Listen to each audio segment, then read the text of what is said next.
In a quiet little town in Pennsylvania, life moves along serenely. Milton Robinson, a 79-year-old widower and a respected member of the community, lives the modest life of a retiree. He faithfully shows up at the town council meetings, where he consistently brings up familiar matters. These include altering the town's motto and adding another pedestrian crossing close to his residence. On a warm summer morning, following his routine presentation of these ideas, Milton returns to his house. He carries on with his everyday tasks, enjoys his supper, and retires for the night. When morning breaks, he tends to his plants and makes sure to provide nourishment for the birds. Later in the day, Milton's adult daughter, Denise, arrives to assist him with his monthly bills.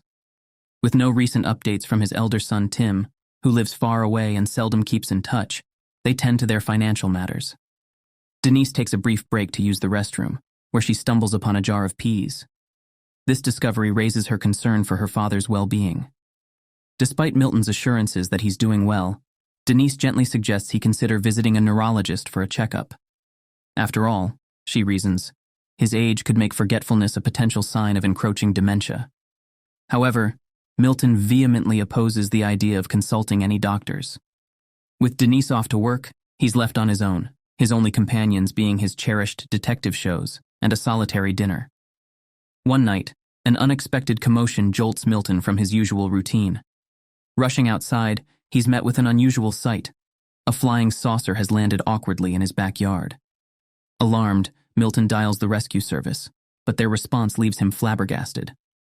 They believe his call is nothing more than a joke and promptly dismiss his plea for help. Disheartened and with no assistance forthcoming, they stop answering his calls. Desperate to share his astonishing discovery, Milton tries to contact Denise, but she's unavailable. A restless night follows. The next day, Milton makes his way to the town council meeting, sticking to his routine of discussing the town's slogan and the need for an additional crosswalk. As night falls again, strange sounds emanate from his backyard once more. Braving the odd occurrences, he ventures outside and is astonished to find an injured extraterrestrial being in his own backyard. Once again, Milton makes an attempt to contact his daughter, but Denise remains elusive, leaving only a voicemail. He anxiously waits for her call, but it never comes. The following morning, he adheres to his usual routine by attending the town meeting. During the meeting, his friend Sandy takes the floor and presents a fresh project aimed at engaging with the town's youth. Sandy has taken the initiative to put up posters all around the town, hoping that someone would come to hear her stories and seek her advice. She is enthusiastic about becoming a part of the lives of young individuals who may be feeling isolated and in need of a friend. During his turn, Milton follows his usual script, beginning with the town's motto and the crosswalk. However, he deviates from the norm by recounting the bizarre UFO incident that damaged his flowers and shattered the bird feeder. Regrettably, his audience dismisses his account, viewing it as the ramblings of an elderly man.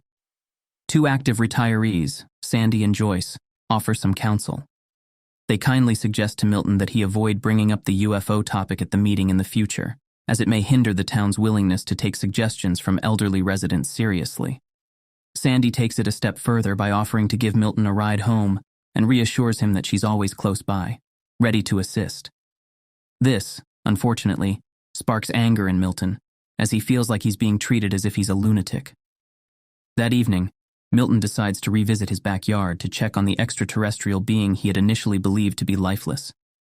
To his surprise, the creature stirs, raising its head and gazing at him with a plaintive expression. Filled with compassion, Milton tenderly covers the unconscious extraterrestrial with a blanket once more and leaves a glass of water nearby. By the following morning, Milton discovers the extraterrestrial still wrapped in the blanket, appearing to shiver at his back door. Milton extends an invitation for the extraterrestrial to come inside the house, where it's much warmer. Inside, he's unsure of how to handle this entirely new and unusual situation, having never encountered anything like it before. He notices that the visitor has drained the entire glass of water, so he promptly fetches another one.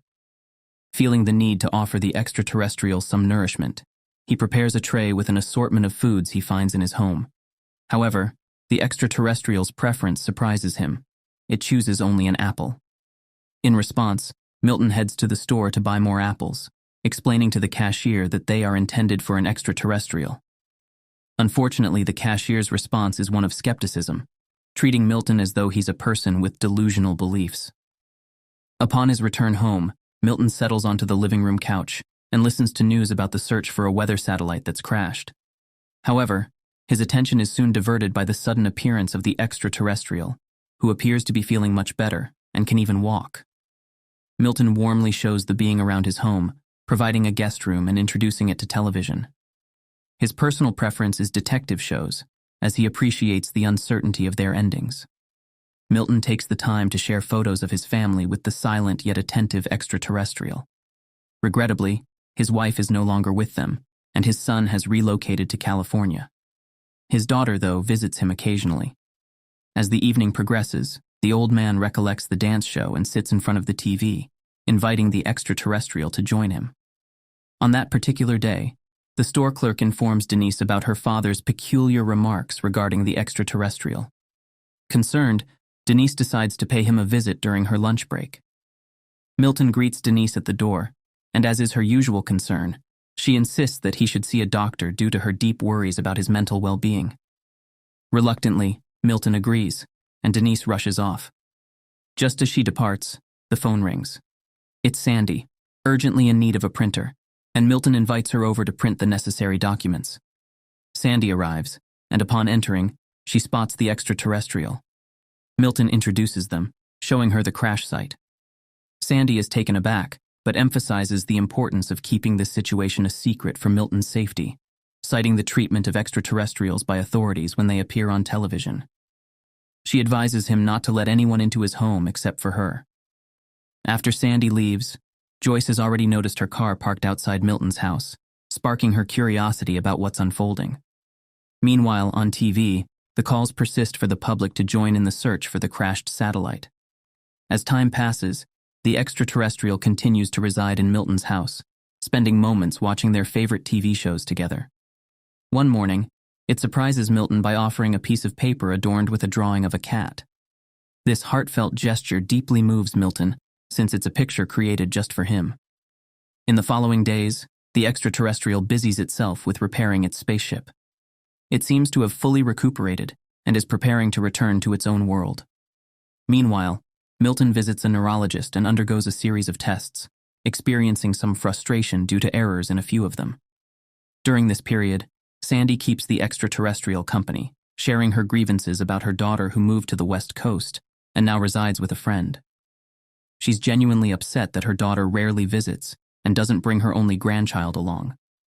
Meanwhile, the doctor, upon learning about Milton's forgetfulness and his tales of extraterrestrials, comes to a troubling conclusion that Milton's cognitive abilities are deteriorating rapidly. The doctor suggests considering outside help for him. This news deeply upsets Milton, and he angrily storms out of the doctor's office after shouting at his daughter Sandy, who had been reading a children's book to the extraterrestrial. She tries to ask questions, but the old man retreats to his room. Later, Milton discovers the extraterrestrial near its spaceship and shares his grievances about his daughter's intention to place him in a nursing home. He also reflects on his lack of contact with his son, feeling remorseful about being a less than ideal father. The extraterrestrial listens attentively, setting aside its tools as it listens to the old man's emotional outpouring. Following this, Milton leaves a voicemail for his son, sharing details about his life and Denise's affairs, hoping to pique his interest. The next day, Sandy brings a t-shirt for the extraterrestrial, considering it uncomfortable for them to remain unclothed. She also proposes giving the extraterrestrial a name, suggesting Jules. Milton initially gets agitated by what he deems as frivolous suggestions, but eventually consents to his friend's ideas. Meanwhile, Joyce, upon hearing about the government's reward offer for information about the crashed satellite, pays a visit to Milton's house. Peering through the window, she spots the extraterrestrial. Now, she's also privy to Milton's secret and suggests naming the extraterrestrial Harry. Sandy encourages Milton to accept the fact that Joyce is joining their circle, even though he's quite frustrated with the overly curious lady. She then shows Milton pictures of the cat drawings that Jules has created for him. Joyce has a theory that Jules might be attempting to convey something to the elderly man. This hunch is based on the fact that all of Jules's drawings feature cats. However, Milton remains skeptical and refuses to entertain the idea. In the meantime, the government is flooded with numerous calls reporting various unusual incidents. One day, a concerned woman files a complaint about a man who spends hours gazing at a rocket in his yard. FBI agents promptly respond and head to the provided address, only to discover a homemade rocket and a contented man standing beside it. Simultaneously, Joyce pays a visit to Milton to spend time with the extraterrestrial. She even brings along a t-shirt as a gift and offers the being some apples. During this visit, Sandy receives a call from a young man who had shown interest in her posters. He comes over to her house, and the cheerful woman warmly invites him in for tea. As Joyce engages in conversation with the extraterrestrial, she shares details about her life in the bustling city, mentioning that she had even performed in concerts due to her impressive singing skills. Sandy strikes up a conversation with the extraterrestrial, and Joyce suggests singing to entertain their guest. As Joyce entertains, the young man asks for permission to use the restroom. However, when she follows him upstairs, she discovers him in the act of stealing her jewelry. Upon being confronted, he threatens her, and a physical altercation ensues where he tries to strangle her. In this dire moment, the extraterrestrial experiences a vision of the events and uses telepathic abilities to make the man's head explode. This puzzling event raises the suspicions of the FBI, who are actively engaged in the search for the crashed spaceship. Responding to police questions, Sandy suddenly comprehends who saved her from certain death. She rushes to Milton's house, embracing Joyce and tearfully thanking him for saving her life.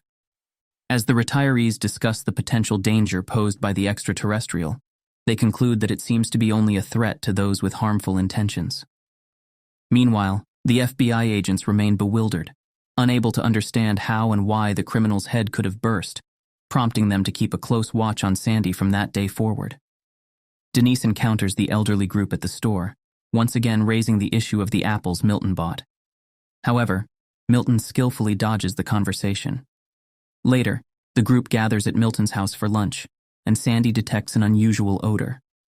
Upon venturing outside, they stumble upon a dead cat that Jules apparently had brought there. Connecting the dots, the retirees begin to realize that the extraterrestrial has a specific need for cats, which is why there are now only 6 instead of the 7 in the picture. Milton decides to reach out to Denise, hoping to find out where she disposes of the deceased cats in her clinic. This question rattles her completely, and she fails to provide a clear answer. Milton and Sandy decide to take a drive around the town streets because cats often meet their unfortunate end under car wheels. While on the road, Milton inquires about Sandy's husband's illness, which ultimately led to his passing, and she opens up about the loneliness she's been experiencing. She begins asking questions, emphasizing the importance of moving forward. However, at one point, Milton asks her to pull over, and this act is observed by FBI agents as the elderly couple places a deceased cat into the trunk.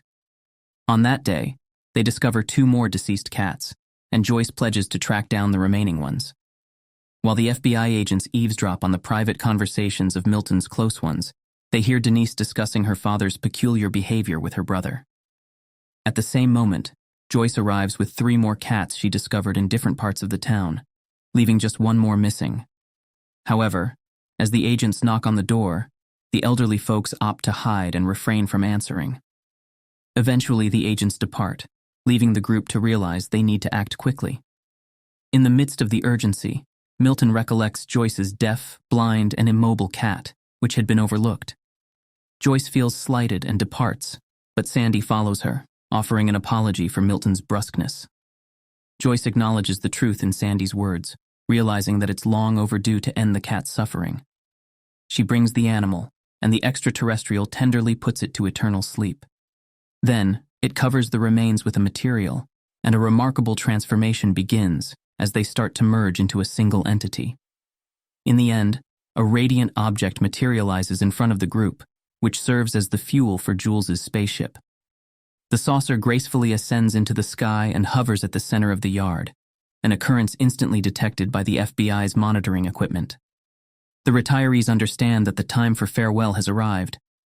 Joyce presents Jules with a souvenir globe featuring a cityscape inside. Sandy offers him a sweater she knitted, and Milton hands over his driver's license along with a photo. However, just as they're about to embark with the extraterrestrial, the phone rings inside the house. Milton answers and hears Denise's voice on the other end. She suggests a meeting on Saturday, where they'll share a meal and she'll give him a haircut, recognizing that they've been quarreling, and it's time to make amends. At that very moment, as agents knock on the door, Milton rushes into the yard, and they only catch a glimpse of the departing saucer, with 3 Earthlings who have joined in the last moment. The spaceship lands not far from the town to ensure the elderly are safely disembarked, bidding them a peaceful farewell. Milton embraces the extraterrestrial, expressing his gratitude for the invitation to travel together. However, he ultimately decides he can't leave behind his home and loved ones. Jules enters the spaceship and takes off, while the elderly folks wave their goodbyes. Time passes, and Milton continues to live in his home, visited by Sandy and Joyce. The elderly often reminisce about Jules, Harry, and hope that he hasn't forgotten them either. One night, Milton's yard is bathed in a brilliant light, and the old man realizes he has guests.